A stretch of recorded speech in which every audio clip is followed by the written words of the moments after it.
Марк Захарович, вы не знаете, почему у Изи прозвище Валет? Ну, конечно, знаю. Однажды на Молдаванке его побила дама.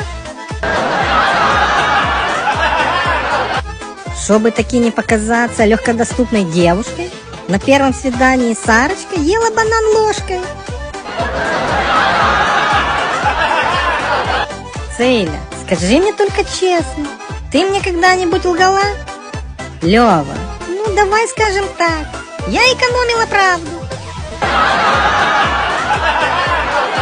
И запомните, если вам утром будут звонить и говорить, что надо на работу, так это мошенники.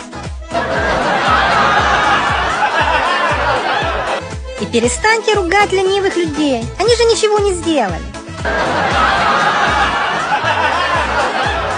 И не забудь таки сохранить это видео, пригодится, как заначка на черный день.